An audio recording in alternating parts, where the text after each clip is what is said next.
wants you to know she was talking to somebody else.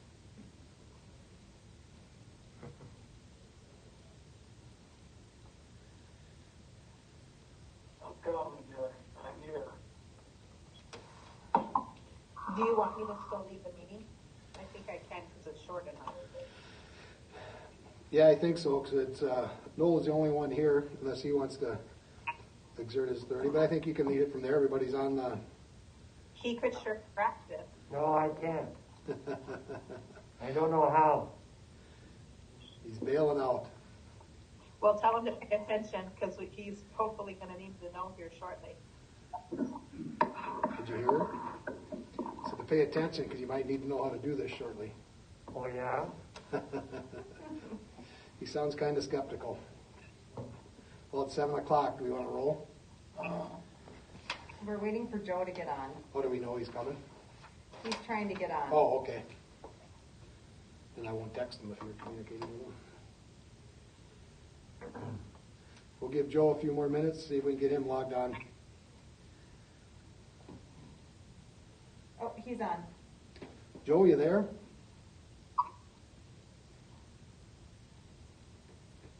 Yep, he's there. He's muted. Okay. Joe, I see you on there. You were muted, so hopefully everything's working for you. Okay. Is Cindy going to run the meeting? She's Dan, can you hear me now? Yes, sir. We got you. I think there's cell phone happening. Can you hear me now? Yep. Can you hear me now? Yep. Can you hear me? Yes. All right. Well, we just lost Cindy. There she is. There she is. Cindy, you want to get us rolling? Tell her that Dennis is not here.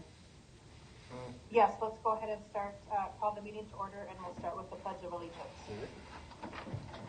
I pledge allegiance to the flag of the United States of America, United States of America, and to the to the republic republic for which it stands, one nation, under God, indivisible, with liberty and justice for liberty and all. justice for all.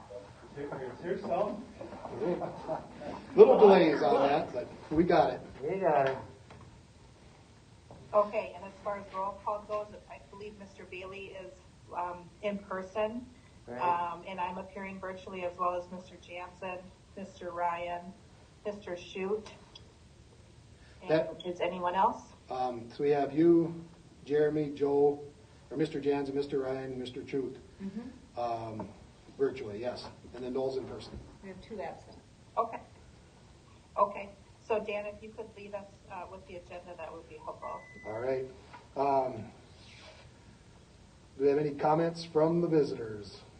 Actually, we have Oh. to approve the agenda. We got to approve the agenda. Cindy, you want to make a motion, go about the process of approving the agenda?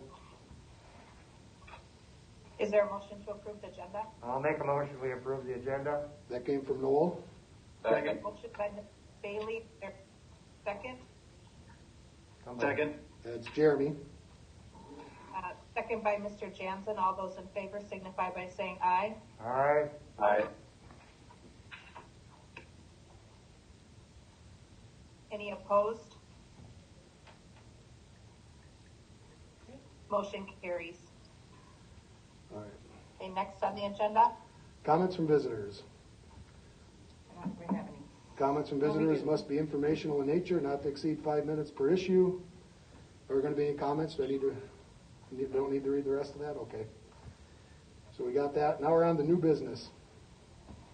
So the purpose of the meeting is to certify the election. So we have a number of resolutions to approve regarding that. I believe we can do them all in one vote. So we have the compilation of official returns for the school board, the election, the school board members' election and write-ins. We have the approval resolution authorizing the issuance of certificates of election and directing school district clerk to perform other election-related duties. We'll approve a resolution of canvassing the returns of votes of the school district special election for capital projects levy, and then the official signatures of all board members that the election results were canvassed is what's in the the resolution packet. I believe we can approve those all in one motion. That's where we're at. I'll make a motion to approve them all in one motion. I'll second. There's Joe with the motion and Noel with the Motion by second. Mr. Ryan, is there a second? I'll second it. Noel seconded. Second by Mr. Bailey. Any discussion? All those in favor signify by saying aye. Aye. Actually, I think we need to do a roll call. Motion carries with all We members do. voting yes. Yes. Say, Mary believes that we need to do a roll call vote on that. Yes. Oh, no. Okay. So, Cindy, you want to run through the roll call vote, or do you want me to? Okay, Mr. Jansen, Aye. Mr. Ryan, Aye.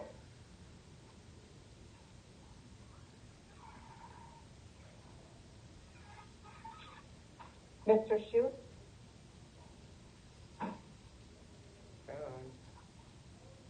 Oh, I don't see John. No, it appears we may have lost We him. might have lost John. I saw him earlier. Yep. How about Dennis? Would Dennis- okay, Mr. Bailey, Yes, aye.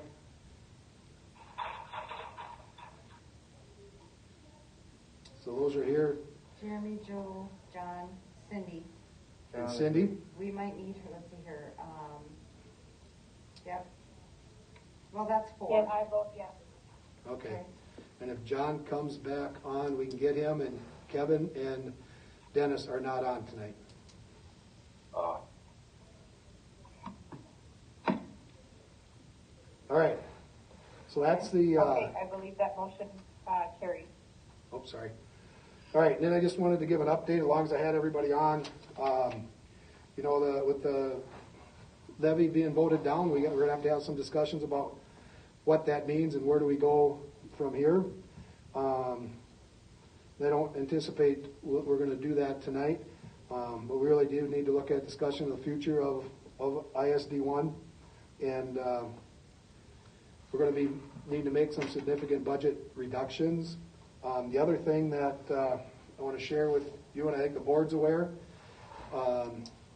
if you read my emails, but our compensatory aid is also we're going to see a major reduction in that. Right now, we're estimating about a $290,000 reduction there due to a declining enrollment, Wow. as well as the number of free and reduced meals that people are requesting, or the families that are signing up for the free and reduced program. Our enrollment combined with that number figures into our compensatory aid. And because we have declining enrollment and because we don't have people signing up, and the reason I believe families aren't signing up is that we have, right now they're getting free meals from the Department of Ag, and the federal government's providing free meals, so we've lost that financial incentive, if you will, for families to sign up for that. I will be sending out a mailing. Actually, I think someone went out already yesterday, reaching out to those families who have not yet applied, hoping to get some more people to apply. Right now, Northeast Service Cooperative projects that each reduced meal in elementary that is approved, each student that just qualifies for reduced meals is about $1,200 a year of our compensatory aid. And in the high school, that's about $1,300 a year. So on the reduced side, on the free meal side and Ripple side, our elementary students, for every student that qualifies, our compensatory aid is impacted by about $2,600 a year. And at the high school, it's about just over $2,000 a year. So that compensatory aid, and that works for, you know, it's a funding that allows us to help pay our bills, basically. Families, and there's also some other benefits for families that qualify from things like free ACT and being able to get some other services, reduction in fees, and so on. So even though it's not so much tied to the meals right now, there are some other things they get. So we're really going to be, again, sending out a flyer and encouraging families to at least apply. We have where they can apply in writing. We have an online version where they can apply. Trying to reach out. And this isn't something that's just Aiken. We have districts across the state are in the same boat. We're pushing, trying to go back to last fall's numbers when we weren't in such a situation and we weren't battling, trying to get people to sign up for meals they're already getting for free. Seemed like there was some headway earlier this summer in that, with that motion, but kind of had an update here yesterday, one of my meetings, online meetings, that it's lost its steam. So if we go with what we're at now, I mean, we're coming up, we're at about $290,000 less than what we had last year in that area. So that just kind of compounds our challenges. So any questions on that from the board?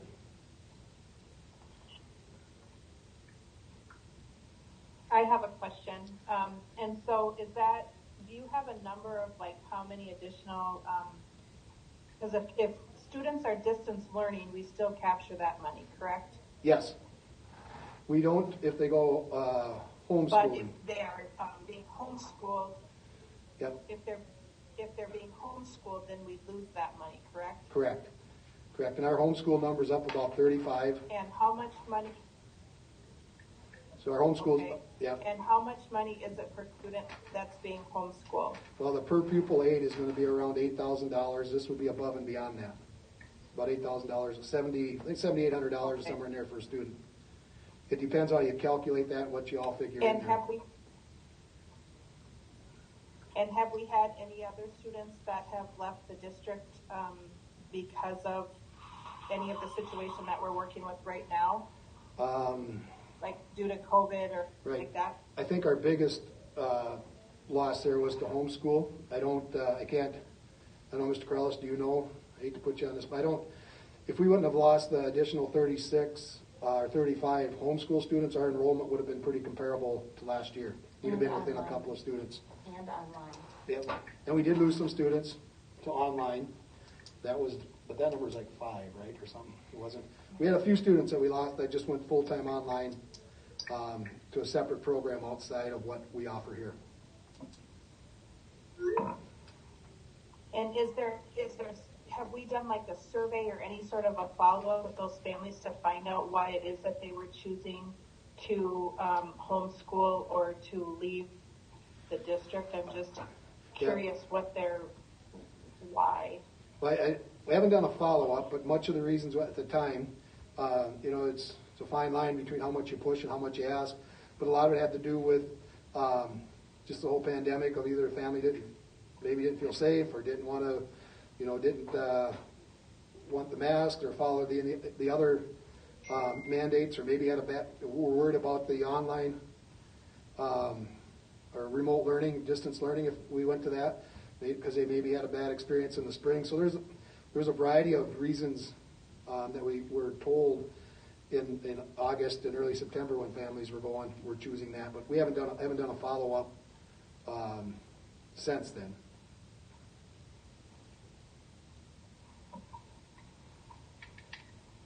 Any other questions? I'm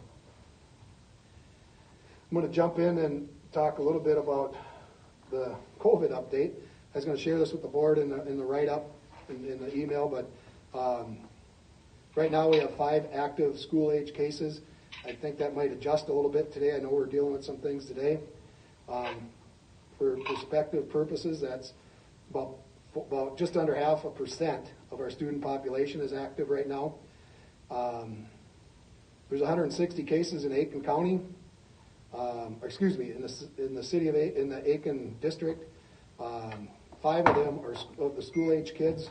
So at 3.1%, I'm sorry, I'm going to go back. 160 of the cases are county cases. 5 of those are school-aged in our school. That puts us at 3.1% of all cases in the county are school-aged. 160 cases out of 15,500 people in the county. That puts us under 1%, or right in that 1% range, again, of our of the population in general. I was on a call today with Riverwood, and it was reported there that Riverwood positive test rates have really jumped. And the Riverwood positive test rates of the tests they do, 27% of them are coming back positive. And that's a big jump for them. Countywide on data from last week, it was about 10.5%. That number had been under 5. Much of our growth in the last month came from just more testing. Now that's not necessarily the case. Our numbers, the percentage of positive, are growing, and you can use that number and data for what it's worth or what it is. But I feel I need to report that and share that. That's some of the data I find that we get in our cooperation with Aiken County Health, Riverwood Healthcare Center. We did have a conference earlier this week with MDH just to kind of review where we're at. Aiken County Health was in on that. It's the data we're looking at all the time. And some of the other information we look at that we take into consideration is, we're not a community that's always strong on masking and social distancing. We do mask in school. We do push our staff and kids to mask and social distance. One of our challenges if we go remote learning, and we're kind of living through that in the high school now, is just the connectivity in rural Minnesota. We have so many kids and families that even if they have access, it's not solid or sound access, and it really separates out. It opens up that gap between the learning gaps between our students and our different demographics. Other areas things we consider as a social emotional support and issues of kids, not getting their group interactions, not having those positive interactions. Although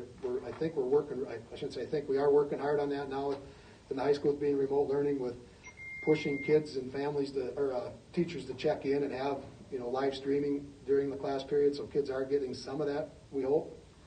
And we are offering remote learning opportunities to those families who are choosing that regardless of what our data is, families always have that option. And I'm not here politicking or arguing one way or the other. I'm just trying to share information with the board that I'm looking at or put together every day. Our biggest challenge, and the reason we're remote learning right now in the high school and again in our childhood, is our staffing. And if we look at Monday to staff or elementary, on Monday, this coming Monday, we'll have 4 paras in the elementary and between 8 or 10 teachers in our elementary school that are going to be on quarantine. That's going to give us a challenge. And then in the high school, we'll have 9 paras and 5 teachers. Again, those are challenges that Paul and Andy and our secretarial staff and anybody else nearby has to deal with. And that doesn't take into, it seems like we have a couple of cases every weekend that impact staff. So we got Friday, Saturday, Sunday, which could add to that. So, Cindy, I saw you were waving. I'll stop talking if you have a question. So that 160 number that you started with, that would be cases as of 2 weeks ago, right? That'd be the I'm sorry. It's a 2-week, it's the active 2-week period. So there's 160 active cases right now. And so now we're at close to 300. We're over 300. I think it was close to 350 today with 9 deaths in our county. So that's the part that's really misleading, I think, is that MD using those numbers from 2 weeks ago. Only those numbers are significantly higher now, and in fact, we're at the range where it's recommended that both elementary and high school would be completely shut down on distance learning. Right, and 160 cases, that came from the county. That's how many, well, as of earlier today, or maybe yesterday, there's 160 active cases in Aiken County. So the number that's posted that you're referring to, the COVID index number, is actually 2 weeks old. You're right. That number is going to go up, greatly in the next couple of weeks. And the other thing to remember, that COVID index number, that was really to get things rolling. It's still a number we look at, obviously, but at one point it was the data point, and now it's just one of many different things we look at. And I don't know where this is going. I don't know. I have no idea how long it's going to be our decision, our local discussion. All indications are that's where it's going to stay. But as a board and as an administrative team, we got some tough discussions and decisions to have. But I want and I want the board to know where we're at, and all the practical purposes I plan on bringing our high school back after Thanksgiving, but there are districts and areas that are looking at staying in remote learning or going to remote learning until after Christmas to avoid bringing kids in or families in that have been traveling or doing what we do during the holidays. I'm not suggesting that right at this point. I'm just saying there's every district's looking at some different options, and whether that's good or bad, that's the one challenge of having local control is we start getting compared to what other districts are doing, and people start picking winners and losers in that, and so that's the data I have. That's the information I have. I'll probably still wrap it up in an email for you. I know you like getting my long-winded emails, and I don't want to cheat you out of that this week. So, any other questions?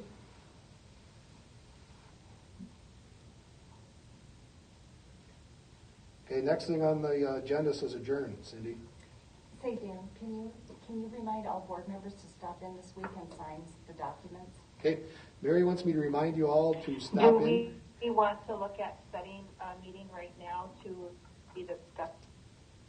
We have a board meeting scheduled, the regular board meeting scheduled Monday night, so with 3 nights away, 4 nights away, so. You just want to use time on that agenda? Yep, I'll bring you more data on that, and we can just maybe decide Monday night.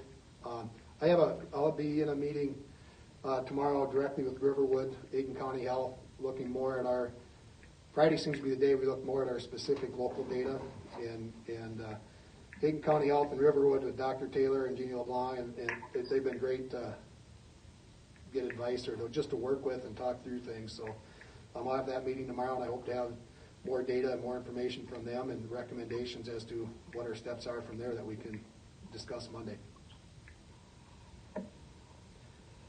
Any other questions? Is there a motion to adjourn? I'll make the motion to adjourn. Dan, Yep. Joe, did you make a motion or are you asking a question? I'm asking a question. Oh, sorry. Yep. Is there a motion to adjourn? I'm sorry. I'll take it back I'm and late. go ahead and ask your question. Noel said he'll rescind his motion so you can ask your question. Just going to say I commend you for doing everything you can to keep our doors open in our schools, and because our focus is on kids, and I just want to believe and trust that between Riverwood and Erin and her team, they're taking all the precautions and making certain that the most vulnerable in our community are safe from this. I feel like we're all going to get this COVID before it's over, and thank God death rates aren't going up, and it's not. There's more tests being done. There's more people getting it. We're in a tough situation, and the toughest situation is the fact that we're losing teachers to the quarantining. Understandably, I get that, and unable to find substitutes to get the job done. So let's just keep in constant communication about where we need to be, and we'll make decisions accordingly as this keeps moving forward. But thanks for keeping us in the loop, and thanks for the effort on the part of teachers that are sticking it out to, make sure these kids get a good experience or the best possible. It's not a great experience right now, even being in school. But Yeah, I can't. Being in school is a hell of a lot better than distance learning for the majority of kids and the experience they're going to have. So, thanks. And I agree with Joe on the fact that our staff, regardless of your role, people every day, every hour are going above and beyond and doing things just to make it work. So we are fortunate, and we see that many school districts are seeing that, but we have that here, and again, our staff is to be commended.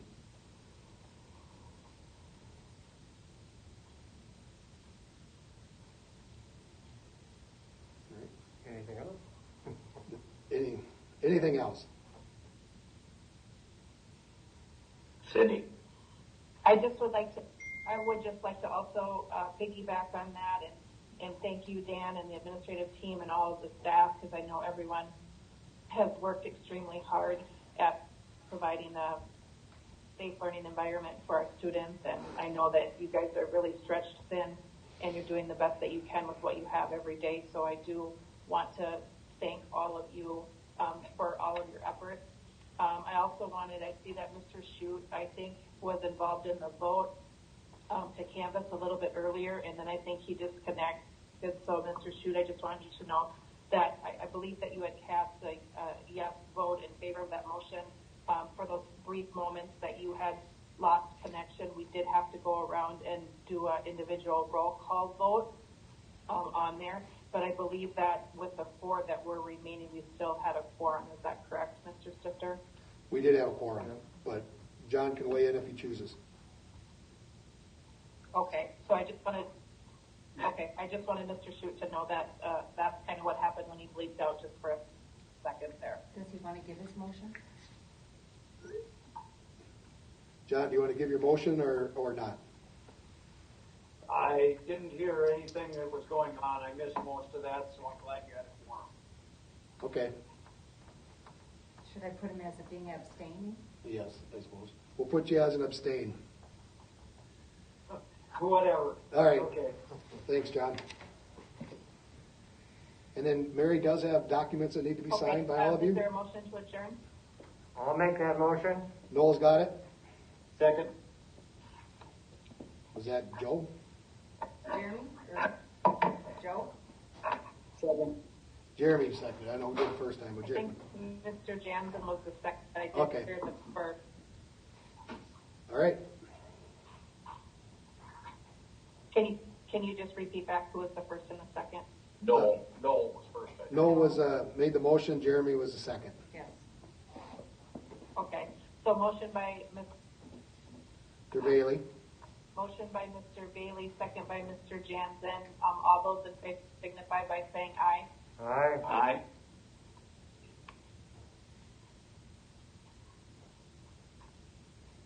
Anyone opposed? Motion carries. A meeting is adjourned. Thank you. Thanks, everybody. Monday night, same time, same bad place. Yeah. And if you get a chance, stop by. Mary has documents for you all to sign. Thank you. Thank you, staff and the staff, for what you do. I mean, you guys, being an ex-teacher, I wouldn't want to be in your shoes right now. Yeah, we're doing the best we can. Well, I know.